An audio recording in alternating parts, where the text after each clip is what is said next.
गे पगली दिलावा के हमारो कोनावा। तोरा बिना सुना सुना लागोगे पगली दिलावा के हमारो कोनावा। छोड़िए के चलल जाही अपन ससुरालिया हाटो हम करे जावागे सोनावा। छोड़िए के चलल जाही अपन ससुरालिया हाटो हम करे जावागे सोनावा। हाटो हम करे जावागे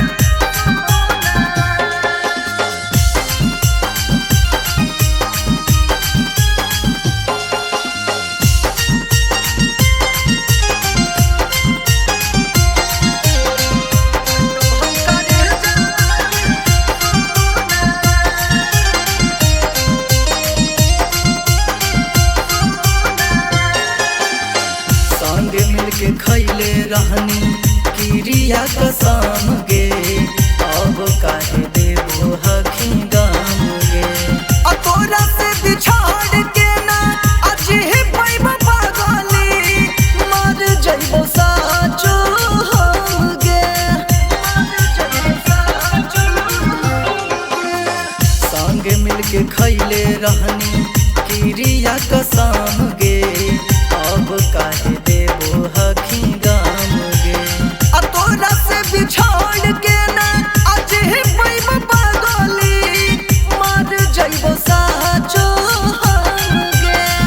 लग गेलो हमारो प्यार के नजर कर देलको कवन जादू टोनावा।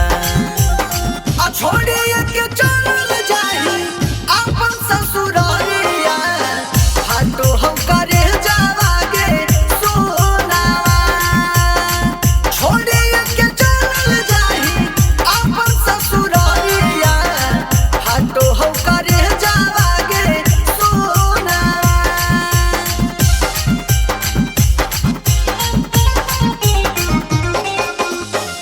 हाटो हम करे जावागे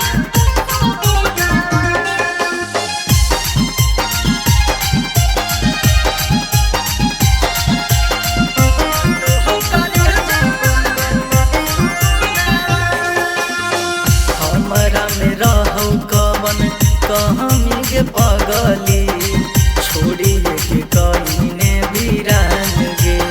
अब देखी देखी जियो हलियो अब तोहर गे पगली अब कैसे जीवो हम जान गे।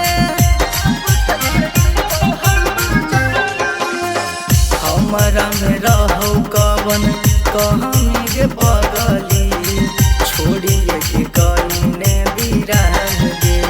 अब देखी देखी जियो हलियो अब तोहर गे पगली अब कैसे जीवो हम जान गे। सूरज रूपेश के भूल जइने जाके करम में ससुरा से फोनावा। छोड़िए के चलल जाही अपन ससुरालिया हाटो हम करे जावागे सोनावा। छोड़िए के चलल जाही अपन ससुरालिया हाटो हम करे जावागे सोनावा। तोरा बिना सुना सुना लागोगे